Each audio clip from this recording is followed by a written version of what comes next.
Why did Jesus, if we assume that he was divine for argument's sake, come when he did and not earlier? This was a popular critique on Christianity by pagans during the Roman period, and it's a question not only early Christians struggle to answer, but Christian apologists right up to the present time also have problems with. But in this video, let's see how the early 4th century Christian writer Arnobius of Sicca tries to defend Jesus' late arrival to, quote, save mankind, unquote. Let's talk about this issue. So why so late? Surely if the matter of the salvation of mankind is entirely reliant on his appearance, Jesus should have shown a lot more urgency in coming to put mankind on the right path. Instead, he came fairly late in human affairs, only 2,000 years ago, and obviously for people of the Roman Empire, that was very recent indeed, similar to somebody being born around the 18th or 19th century for us in the 21st century.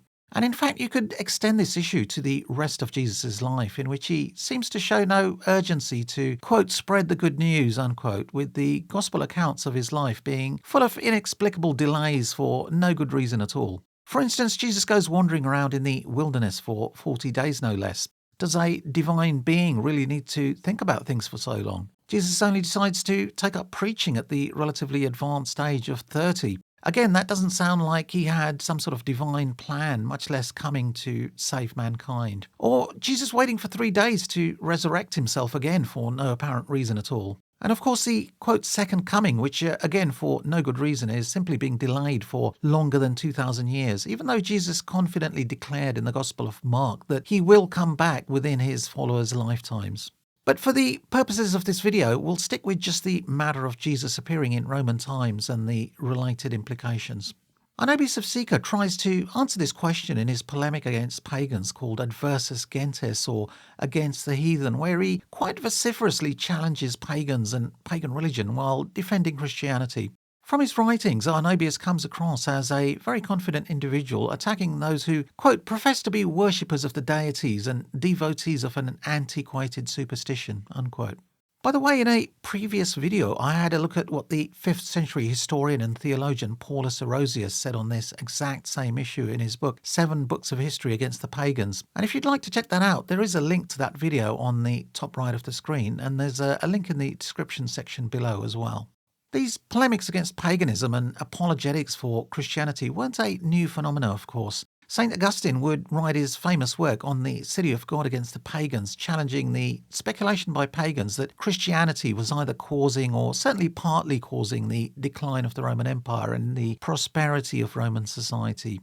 This was just after the city had been sacked in 410 by the Visigothic army under their king Alaric. In his book, Augustine first attacks pagan beliefs before, in the second half, defending Christianity itself. And there were various earlier works from the 3rd and 4th centuries as well, countering criticism by pagans like Porphyry and Celsus and later critics. Lactantius, for example, in the early 4th century, would author his book, The Divine Institutes, to defend Christian theology and to show pagan worship as being entirely futile, and so on. These kind of pagan-Christian interactions, critiques and rebuttals are a valuable insight into the kind of religious debate that was raging at the time of the late Roman period.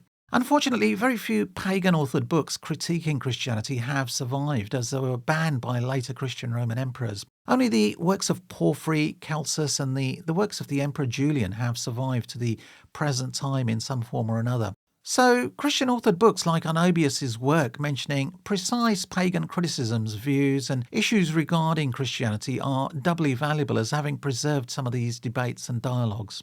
By the way, the video contains chapters, and if you'd like to skip ahead to any particular section, the chapter links are in the description below. I'll start with a very quick introduction on Arnobius himself, who he was and where he came from, and why he wrote his book attacking pagans and paganism. Following this, and on the subject of his book, I'll quickly run through the other questions and issues that pagans used to raise against Christians and which Arnobius tries to answer in his work. Some of these are pretty interesting, and I hope to cover these in future videos as well. Then on to the issue itself, I thought it'd be interesting to go through the kind of explanations that modern Christian apologists typically come up with to try and explain Jesus' fairly tardy arrival on earth. These are very different to the arguments that Christians of the Roman period came up with, so it's interesting to see the contrast and how the explanations that Christian apologists come up with have changed over the centuries. And then finally, we'll go through how Arnobius himself tackles this particular issue on Jesus' arrival on Earth so late in human history and issues related to that. So who was Arnobius and where was he from? Well, we actually have very little information on the man. He was apparently a well-educated rhetorician and came from Sicca Veneria in what is modern-day Tunisia. Sicca was apparently a largely Christian city by the time of Arnobius and has the Arab name of El-Kef now. And this city was pretty close to Carthage, the main metropolis of Roman Africa, around 200 kilometers to the southwest. The Christian theologian Jerome mentions that Lactantius was a pupil of Arnobius. Lactantius would later become the tutor for Crispus, the eldest son of the Emperor Constantine. So Arnobius, it's fair to say, was well thought of and had a reputation. In terms of the time period, we know Arnobius lived at the very tail end of the pagan period. He is estimated to have written his book circa 303 CE, and as you can see from the timeline, this was around the same time that the Diocletian persecution of Christians was taking place. And in fact, the book seems to be a response to the persecution and a counterattack against paganism. But he also lived during much of the period of Constantine's reign and when Christianity finally became established with imperial support, so essentially he was a writer of the early Christian Roman period as well. Arnobius is reported to have died around 330 CE, and that's pretty much the sum total of what we know about the man, apart from what he wrote in his work. The only copy of his work against the heathen that now survives is a 9th century manuscript currently in Paris. Arnobius is known as being the first person we know of to use the flawed reasoning which became known as Pascal's wager. Put simply, Pascal's wager puts forward the idea that the threat or the chance of the Christian hell and eternal torment being real was too great to ignore or risk, and that therefore it was better to believe in Christianity just in case. In other words, belief can legitimately be based on fear of the unknown rather than clear reasoning or genuine conversion. Quote, "Is it not more rational of two things uncertain and hanging in doubtful suspense, rather to believe that which carries with it some hope, than that which brings none at all? For in the one case there is no danger, if that which is said to be at hand should prove vain and groundless. In the other there is the greatest loss, even the loss of salvation, if, when the time has come, it be shown that there was nothing false in what was declared." Unquote. And as the name suggests, this argument was later also put forward by the 17th century Frenchman Blaise Pascal and was and is still a favourite of many Christian apologists and missionaries up to the present time. And in fact, I've heard Muslims using Pascal's wager in their missionary activities to convert people to Islam as well. Islam also has the concept of unlimited torture in a physical hell for non-believers and a paradise for Muslims. So Pascal's wager can easily be used in the cause of Islam as well. So why did Arnobius write his book? Well, even during the time of Diocletian, with the sack of Rome by the Goths still being 100 years away, there was a widespread feeling that the empire and Roman civilization and power was in measurable decline. And the pagans blamed it on the rise of this new Puritan belief of Christianity, its teachings, alien culture and traditions, and the resulting fracturing of the previously tolerant Roman society, with Christians openly mocking and contemptuous of Greco-Roman beliefs and traditions and refusing to partake in the time-honoured religious customs of the state. And the ambition to counter the accusation that Christianity was at fault gave Arnobius the reason to write his book, a lengthy diatribe against Greco-Roman religion. He writes, quote, "Since I have found some who deem themselves very wise in their opinions, acting as if they were inspired, and announcing with all the authority of an oracle that from the time when the Christian people began to exist in the world, the universe has gone to ruin, that the human race has been visited with ills of many kinds, and that even the very gods, abandoning their accustomed charge, in virtue of which they were wont in former days to regard with interest our affairs, have been driven from the regions of the earth. I have resolved, so far as my capacity and my humble power of language would allow, to oppose public prejudice and to refute calumnious accusations." Unquote. Arnobius, interestingly, also shows some contempt for Plato and other pagan thinkers at some points. Scientific issues like the construction of matter from atoms and molecules, for example, which the Greek philosophers speculated on, he seems to think are perverse convictions and not compatible with Christianity. And similarly, he has little time for agnostics and atheists. But perchance someone dares, for this remains for frantic madness to do, to be uncertain and to express doubt whether that God exists or not, whether he is believed in on the proved truth of reliable evidence or on the imaginings of empty rumour. For of those who have given themselves to philosophizing, we have heard that some deny the existence of any divine power, that others inquire daily whether there be or not, that others construct the whole fabric of the universe by chance accidents and by random collision, and fashion it by the concourse of atoms of different shapes, with whom we by no means intend to enter at this time on a discussion of such perverse convictions. For those who think wisely say that to argue against things palpably foolish is a mark of greater folly. So, on the general matter of science, he seems to reject Greek thinking, almost consigning it as madness, and similarly so regarding Greek philosophy and science in general. Quote, you I address, who zealously follow Mercury, Plato and Pythagoras, and the rest of you who are of one mind and walk in unity in the same paths of doctrine, do you dare to laugh at us because we revere and worship the Creator and Lord of the universe, and because we commit and entrust our hopes to him? What does your Plato say in the Theaetetus to mention him especially? Does he not exhort the soul to flee from the earth, and as much as in it lies, to be continually engaged in thought and meditation about him? What virtues do you follow in the philosophers, that it was more reasonable for you to believe them than for us to believe Christ? Was any of them ever able by one word or by a single command, I will not say to restrain, to check the madness of the sea or the fury of the storm, to restore their sight to the blind, or to give it to men blind from their birth, or call the dead back to life, to put an end to the suffering of years? But this, and this is much easier, to heal by one rebuke a boil, a scab, or a thorn fixed in the skin." Unquote. So as you can see, Arnobius gives more credence to the alleged miracles of Christianity, emphatically rejecting the sound scientific rationale and reasoning of the ancient Greek thinkers. So on to his book, Against the Heathen, where Arnobius mentions plenty of critiques that were being commonly levelled at the Christians at the time, and which he tries to address and answer. And I will be covering all these topics in future videos, but I thought it'd be interesting to mention them quickly up front, just to let you know what they were. They can quite easily be broken down into a number of different subjects. The first was on Jesus' timing and related questions, and which we'll be covering in this video. Allied to this question is another issue, that if the religion of Christianity is the only true and valid belief, then why is it so new? Why did the Christian God keep humans in falsehood for so long if the Jews themselves had the wrong idea about the Messiah? Another related issue raised by pagan critics was why man should suddenly rush to convert to something alien and foreign as Christianity was to Greco-Roman culture. And fourthly, perhaps most interestingly, what's the fate of people born before Jesus and the development of Christianity? Do they get a free pass into the Christian paradise, or are they consigned to hell since they were non-believers, and belief in Jesus being a prerequisite in Christianity? The second subject is on Jesus himself and his mission. There is the issue of Christians worshipping a human, and a human who died himself, which is incompatible with him being divine, for a divine being can never die even if he takes on human form.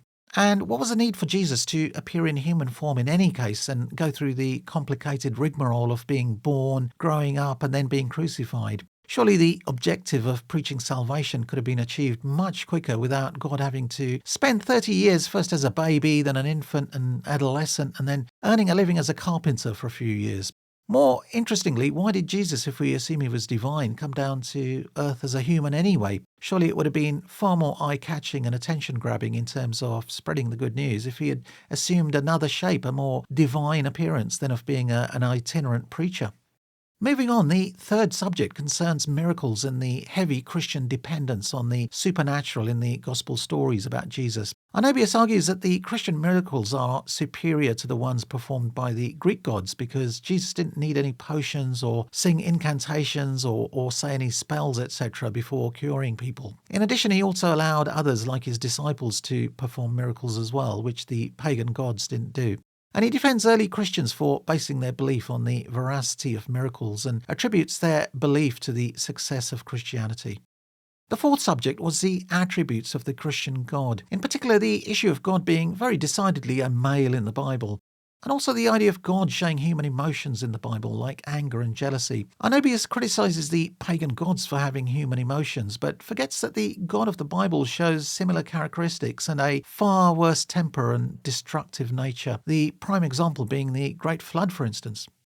Moving on, pagans were struck by the sheer volume of supposed miracles in the Gospels and later Christian stories. Essentially, miracles are a dime a dozen in Christian history, which cheapens the whole idea of miracles happening. Pretty much every martyr or saint or apostle has a plethora of miracles associated with him. And it seems the rules of nature were being broken willy-nilly everywhere, even for pretty minor reasons. Educated pagans also pointed to the relatively crude and basic language and grammar of the Bible compared to the works of great Greek writers and authors. The plain, workmanlike language could not compare with the eloquence, flow, and articulate nature of Homer and Cicero and other great thinkers' works. And this made the divine nature of the Bible a little suspect in pagan eyes. Surely God could have inspired the gospel writers to come up with something a little more sophisticated and sparkling and on par with the great Greek authors and philosophers, if not better. And there were plenty of other wide and varied issues. For example, the matter of sacrifice. Christians pointed at pagan sacrifices and criticised the practice, although the Old Testament is full of prophets and other personalities carrying out similar offerings to the Christian God. And there was also the issue of free will of people and their fate, and questions like why the Christian God makes humans flawed in the first place and then consigns them to hell when they make the wrong decisions and decline to believe in Jesus. Why Christians don't treat other religions as equal, but instead treat them as false beliefs.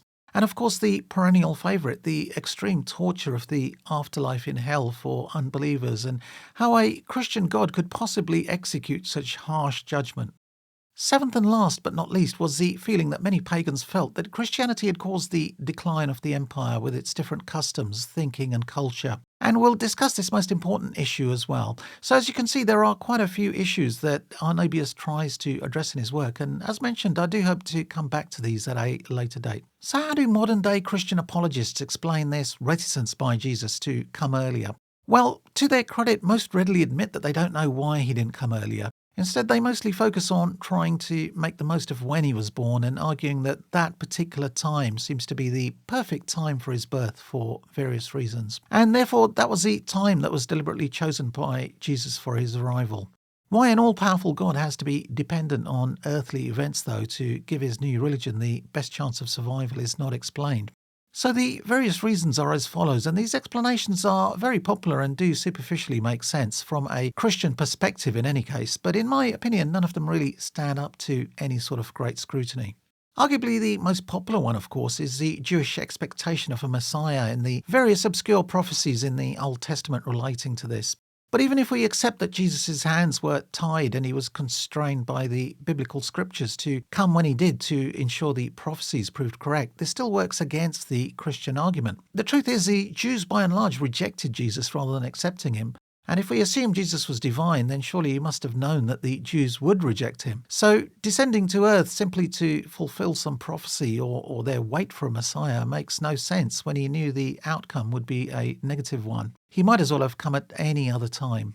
Another popular reason given is the expansion of the Roman Empire and the peace that Roman power brought. In other words, Pax Romana. Pax Romana meant the entire Mediterranean area was open for travel in relative safety, so Christian missionaries could easily move around the empire and propagate the new faith. In addition, the Romans built roads which facilitated this travel. They developed the postal system as well, which further eased communication within the empire.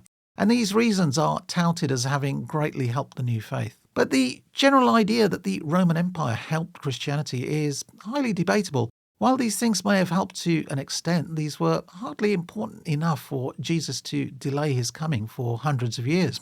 Other religions and ideas spread easily before the coming of the Romans, as the Mediterranean had extremely well-developed maritime trade routes as well as overland routes. The Mediterranean, in fact, had always been a trading hub from the very early times, and the Greeks and other people like the Phoenicians travelled widely and traded extensively and settled in various places all across the coast of the Mediterranean well before the Roman period. You could almost count the Mediterranean countries and city-states dotted along the coastline and countries as a single economic unit for many hundreds of years prior to the birth of Jesus. Allied to the argument about the Roman Empire was the matter of language, the lingua franca being Greek in the entire eastern half of the empire, with Latin the official language in the west and obviously widely used in the eastern Mediterranean as well by Jesus' time. Christian apologists argue that this meant missionaries could not only spread the message much more easily using Roman roads and transport, but could preach in Greek or Latin, making the propagation of the message much easier and quicker. This, they say, is also part of the reason Jesus decided to come down during the Roman Empire era.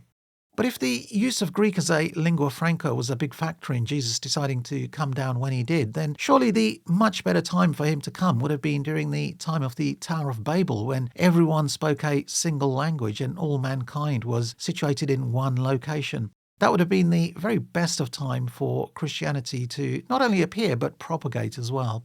After the Tower of Babel incident, God scattered the people all around the world according to Jewish scriptures and created multiple languages to confuse the human race, making the job for Jesus and his sidekicks much more difficult. Another reason Christian apologists give for Jesus deciding the time was ripe for his descent was the assertion that the people of the time were already giving up on paganism, that paganism was dying and belief in the Greco-Roman gods was gradually disappearing, and therefore the time was just right for the appearance of Jesus and the new religion to fill the spiritual vacuum, as it were.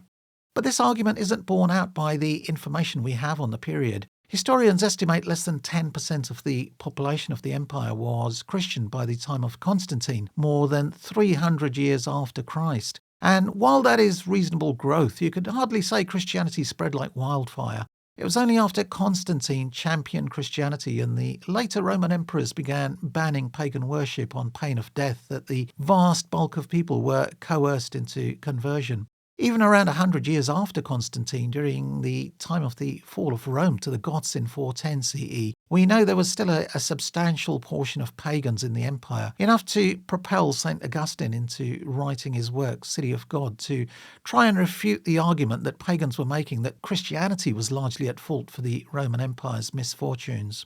Now, if the pagans had been a tiny minority by that time, then certainly the book would not have been necessary. And secondly, you could argue Christianity spread after the Roman Empire crumbled in the West, with Northern Europe, Scandinavia and Russia, for example, being converted by force or persuasion in the coming centuries. Certainly the lack of roads, the lack of a common language in Northern Europe and the disappearance of the Roman Empire did not affect the progress of Christianity at all. As with today, it was the proselytizing momentum that was the important factor. So that's a quick run-through of some of the popular explanations that modern apologists use about Jesus appearing so late in proceedings. I won't go through all the other popular reasons, as that would take time, but one of the more colourful explanations I've seen for Jesus waiting till the Romans arrived in Judea was to ensure that he would be crucified. Crucifixion was a Roman punishment, not a Jewish one. Hence, some apologists argue the Roman takeover of his land and subjugation of the Jews was completely necessary for this divine plan to work. This, though, makes crucifixion the only means by which mankind's salvation could take place, with no other means of death for Jesus being valid, and therefore has obvious flaws. By the way, it can take quite some time to plan and create these videos, so if you do like these kind of videos and you'd like to help the channel, I'd really appreciate it if you could hit the like and subscribe buttons. And if you'd like to go a step further, the channel does have a Patreon account, as well as other ways for one-off donations. Any help is greatly appreciated. So let's discuss how Arnobius tackles the issue, and as mentioned earlier, his explanations tend to be very different from modern ones, being arguments that Christians of the Roman period might have used. Arnobius describes the pagan questioning as follows, quote, "And why my opponent says, did God, the ruler and Lord of the universe, determine that a Saviour, Christ, should be sent to you from the heights of heaven a few hours ago, as it is said," unquote. Well, to his credit, he does try and answer this vexing issue, and in several ways, although none are particularly satisfactory. Firstly, he points out that nature itself, and by extension the Christian God that controls it, doesn't always work quite according to time, with adverse events happening as God commands. God can, for example, send winter later than expected, or spring can come earlier than it should. In the same fashion, we can get torrential rain at some times when rain is not required, and drought a few months later when rain is required. Put simply, he's saying there is no rhyme or reason or logic as to how the Christian God decides to unfold events on earth, and that includes sending his Son to help us gain salvation. Quote, "There was then some reason here also that the Saviour of our race came not lately but today. What then, you ask, is the reason? We do not deny that we do not know, for it is not within the power of anyone to see the mind of God or the way in which he has arranged his plans. Man, a blind creature and not knowing himself even, can in no way learn what should happen, when, or what its nature is. The Father himself, the governor and Lord of all, alone knows," unquote. It's effectively an early version of the God works in mysterious ways explanation, pretty much the stock Christian answer for unexplainable events in later centuries. But he also turns the question around, making the same point regarding pagan heroes and gods. He asks why people like Hercules was born when he was, or Asclepius developed the art of medicine at the time he did, or why some of the Greek gods came to Earth at some point in time and not earlier, explaining that people born earlier never had the benefit of knowing these personalities either.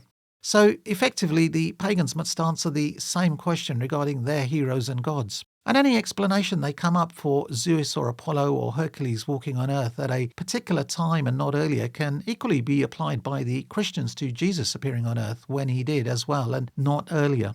And then Arnobius goes on to argue that events unfolding as and when they do cannot be seen as right or wrong or early or late, and that the sequence itself can't be seen as incorrect in some way or inactivity or laziness by the Christian God in organising salvation for mankind. Quote, "You may object and rejoin, why was the Saviour sent forth so late? In unbounded eternal ages we reply, nothing whatever should be spoken of as late. For where there is no end and no beginning, nothing is too soon, nothing too late. For time is perceived from its beginnings and endings, which an unbroken line and endless succession of ages cannot have." Unquote. So all, in the never-ending stream of time, one thing will always come before something else, and everything is relative.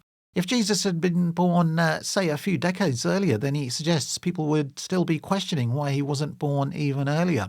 In the matter of the progress of time, no event can be inherently early or inherently late. God has a reason for everything. But this is not a satisfactory explanation for the very direct issue of Jesus not coming earlier so that more people could benefit from his presence on earth. Even if we imagine Jesus coming, say, 5 or 10 years earlier, never mind 1,000 years, that would have meant more people hearing his message and gaining salvation before they died. If we accept Arnobius's explanation that time doesn't matter, then Jesus might as well have popped up at the very end of time, say 1,000,000 years from now, and that would have been just as fine as coming during the Roman period, which doesn't really make any sense. So the sequence of events, particularly when it comes to the all-important matter of salvation, does matter very much indeed. But Arnobius, like modern-day apologists, also seems to have given thought to which period of time would have been best for Jesus, and naturally defaults to 1st century Judea as the very best time and place. But his reasoning is different from modern-day Christians. Early humans, he writes, needed a different kind of help, being more primitive and less advanced in civilization, so help with food and shelter was the main concern in those days. However, with the advance of civilization, the needs of the present generation were quite different from those, say, born a few hundred or 1,000 years earlier, and with different needs. And spiritual need was the greater help that was needed in the Roman age. With a decline in morals, humanity was becoming weaker, if anything, he argued. And that God foresaw this and had already determined to send Jesus at this particular time. Quote, "So then it may be that Almighty God, the only God, sent forth Christ then indeed, after that the human race becoming feebler, weaker, began to be such as we are. If that which had been done now could have been done thousands of years ago, the supreme ruler would have done it. Or if it had been proper, then what has been done now should be accomplished as many thousands after this.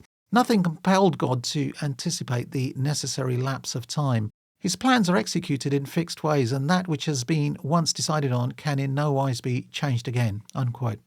Needless to say, the assertion that the human race was getting more feeble and morally corrupt was a gross exaggeration. In fact, the Roman Empire had not even reached its peak during Jesus' time. That would still be 200 years in the future, and was still gaining strength and organisation. In fact, the Roman Empire would actually decline and fall during the Christian period rather than the pagan period. And looking further afield, Arnobius could only speculate on the Mediterranean society he lived in. So to say the entire human race, Asians, Northern Europeans and Africans and Chinese, were all becoming feebler at the same time is just plainly nonsensical. But according to Arnobius, God foresaw humanity getting feebler and that Jesus' arrival had already been pre-planned in heaven as the best time. So, following on from this question of Jesus being so late in coming to save humanity was the related but arguably more important question of why the newly formed religion of Christianity itself was also so new, considering it was so different in nature from Judaism, which gave birth to it and could be considered its parent. Why had the, quote, true religion, unquote, only suddenly appeared in the last couple of hundred years? Quote, "But our name is new, we are told, and the religion which we follow arose but a few days ago," wrote Arnobius concerning the pagan critique. Now, the Christian claim was that Christianity was not new at all, but simply a follow-on from Judaism. A Judaism Mark II, if you like, where the only difference was that Christians had accepted Jesus as the Messiah, while the Jews did not. In this way, Christianity inherited the gravity and respect that the older and more well-established religion had, and which a new start-up would find difficult to develop. But it was quite apparent to all, Jews, pagans and Christians alike, that Christianity from its very earliest period was, to all intents and purposes, a new and different religion. Christianity had divorced itself from Judaism very quickly and had jettisoned pretty much all the Jewish baggage, even though it retained a vestigial link with Judaism by retaining the Jewish scriptures which Jesus himself had studied and read and considered holy. But even these had been relegated to a much lesser status by being labelled as the Old Testament, which Jews found insulting. Instead, the Christians effectively had a new holy book in the form of the New Testament. None of the core beliefs were the same. The all-important Mosaic law had gone. Each and every festival, custom, tradition that defined Judaism was gone as well, and replaced with new Christian beliefs and traditions and holy days. Put simply, nobody could possibly mistake a Christian for a Jew, and vice versa. In fact, early Christians in any case did not even call themselves Jews anymore. The new religion was effectively a personality cult revolving entirely around the person of Jesus himself and his supposed divinity. So this explanation that Christianity was always there and is simply an evolution of Judaism simply didn't stand up to scrutiny. So what was the problem with that, you might be asking? Well, the fatal flaw with the new religion pretending to have all the answers and declaring itself as the only true belief was that the only logical conclusion you could come to was that God did not have the best interests of humanity at heart. If he did have our interests at heart, he would have corrected the Jews on their understanding of the Messiah who was to come well before Jesus was born. Rather than a king who would free them from foreign powers, he would be the Son of God himself, giving them salvation. There were plenty of prophets who came before Jesus, so communication of this message would not have been a problem. From the time of Moses onwards, none of the Jewish prophets mentioned anything about a Son of God being crucified and that this would be the culmination of the Jewish prophecies. He certainly wouldn't have allowed an error of such magnitude as the Messiah not being recognized to continue without rectifying it. Secondly, and better still, he would have given far clearer prophecies of a coming Messiah in the first place, which would have left absolutely no room for doubt at all in anyone's mind when Jesus was born that he was the Messiah. Mentioning the date, time, exact name of the Messiah, name of parents, and location of his birth would have helped to clarify the issue completely instead of the usual vague prophecies seen in the Old Testament. And thirdly, if the Jews were so far in error in their traditions and customs which early Christianity rejected, then he should have sent Jesus much earlier in any case to clarify the situation for all, not just for Jews but for pagans as well. He did none of these things, and therefore the conclusion has to be the Christian God didn't have our welfare at heart. But that was patently wrong. Surely God would not deliberately leave humans in error for so long for no reason. The truth must always have been with us. God must have our salvation in mind from the very beginning. So there was actually a strong case for the old beliefs of paganism or Judaism, which had been going for 1,000 years or more, being the true beliefs. And this was what many pagans might have been alluding to, as Arnobius pointed out. Quote, "But your religion precedes ours by many years and is therefore, you say, truer because it has been supported by the authority of antiquity," unquote. On this point, Arnobius seems to brush aside these arguments, or certainly didn't seem to understand the point that God would not simply reveal the truth at some arbitrary point. He argued the age of a belief was of no matter and that the truth was the important thing. Therefore, Christianity being new was neither here nor there. Quote, "And of what avail is it that it should precede ours as many years as you please, since it began at a certain time? Or what are 2,000 years compared with so many thousands of ages?" Unquote. And he argued that all religions had to start at some point, which in effect invalidates the pagan beliefs as well. Quote, "But our rites are new, yours are ancient and of excessive antiquity, we are told. And what help does that give you, or how does it damage our cause and argument? The belief which we hold is new. Some day even it too will become old. Yours is old, but when it arose it was new and unheard of. The credibility of religion, however, must not be determined by its age, but by its divinity. And you should consider not when, but what you began to worship. 400 years ago, my opponent says, your religion did not exist. And 2,000 years ago, I reply, your gods did not exist." Unquote. But while he was right to insist that the age of religion is of no consequence, the main question remained unanswered. Why did God delay such a message for so long on which humanity was dependent on for its salvation? The pagans did not insist on having the only true answer, but Christianity did, and therefore it had the burden of proof. Declaring Christianity as the only true belief and the only one in which the divine being appeared on earth puts the onus on its believers to justify each and every failing and each and every delay in the truth being received by humans. Another question related to the newness of Christianity itself was the issue of Greeks and Romans having to effectively reject and jettison much of their age-old culture, customs, traditions and religious festivals for something alien and originating from Judea and Judaism. Surely there was something wrong in this, with the wholesale loss of a way of life and the adoption of another way of life that many Greeks actually looked down on as barbaric, since the Jews and Christians had produced none of the great thinkers and scientists that Greek pagan culture had done. Arnobius articulates their feelings to this change and challenges this negativity. Quote, "For as to that which you have been in the habit of taunting us, that our religion is new and arose a few days ago almost, and that you could not abandon the ancient faith which you had inherited from your fathers and pass over to barbarous and foreign rites, this is urged wholly without reason." Unquote. His answer was that change is happening in all aspects of life and even in nature, so there is nothing inherently wrong in change itself if the message is true. And he gives the example of man himself developing from a primitive lifestyle to a more civilized one and changing from wearing animal skins to clothes, or making the move to living in houses instead of primitive huts or caves, or growing crops instead of just picking acorns and wild fruit to live on.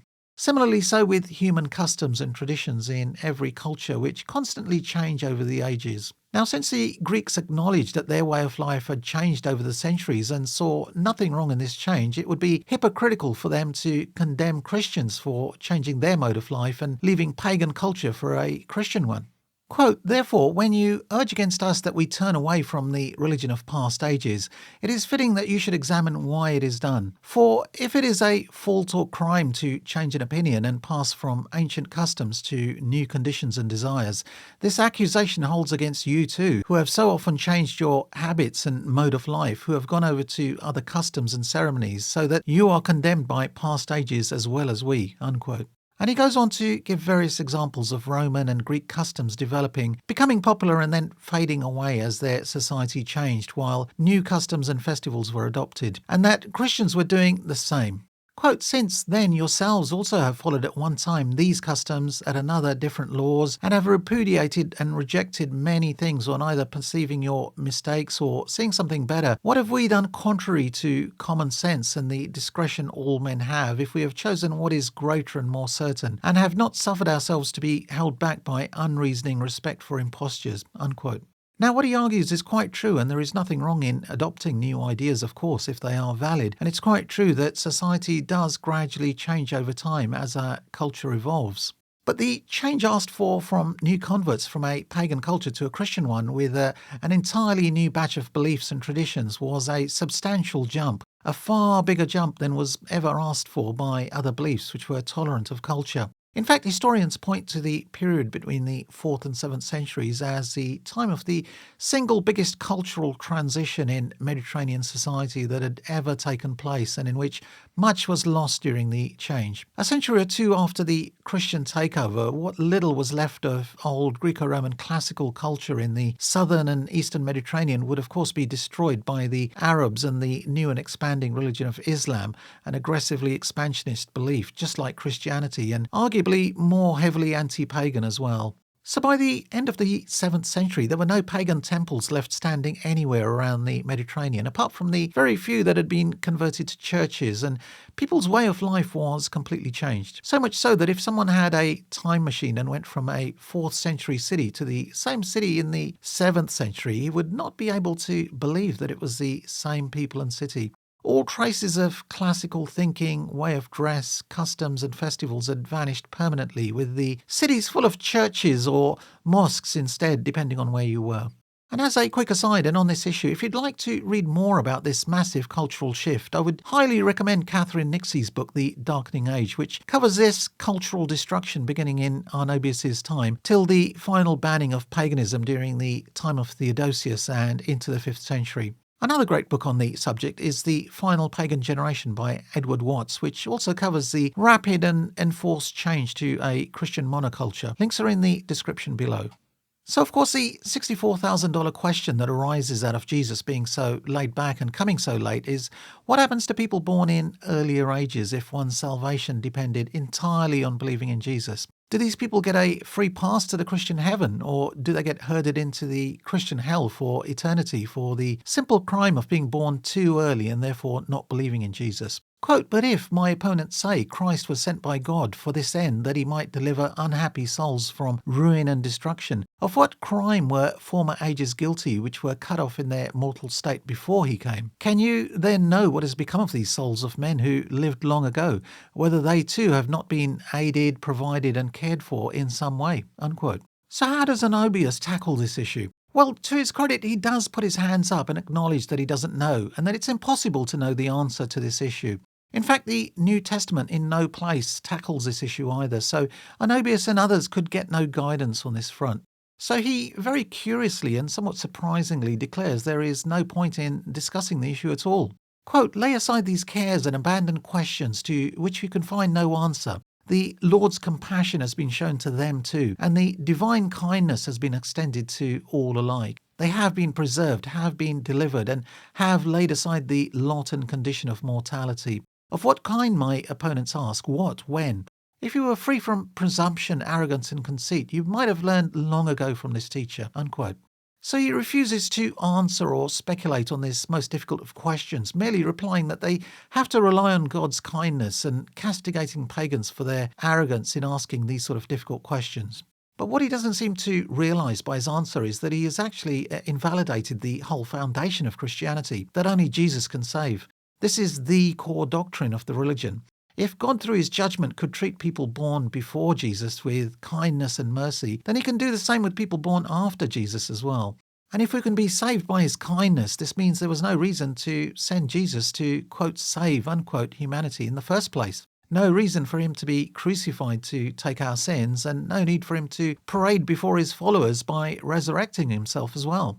And this therefore keeps Christians in the same difficult position. Either faith in Jesus is required, in which case people born earlier are either doomed or simply get a free pass into the Christian heaven through their actions and works, or belief is not required for salvation, in which case there really wasn't any point in Jesus coming. It's an impossible situation either way. So, as you can see, a whole host of differences between early Christian thought and today's apologists who try to dream up explanations with the benefit of hindsight. The Christian apologists of the early period hardly ever used the reasoning that modern apologists do, that the Roman Empire was an essential prerequisite for the arrival of Jesus. And Arnobius certainly doesn't use Jewish prophecies or their wait for a Messiah to explain Jesus popping up so late in time. So these ideas are relatively modern. Anyway, I hope the video was interesting and of use, and if you did like the video, please do give it a like and the channel a subscribe, and I hope to catch you on the next video, which will be part 2 of the story of the Wendish Crusade of the 12th century. Hope to catch you then.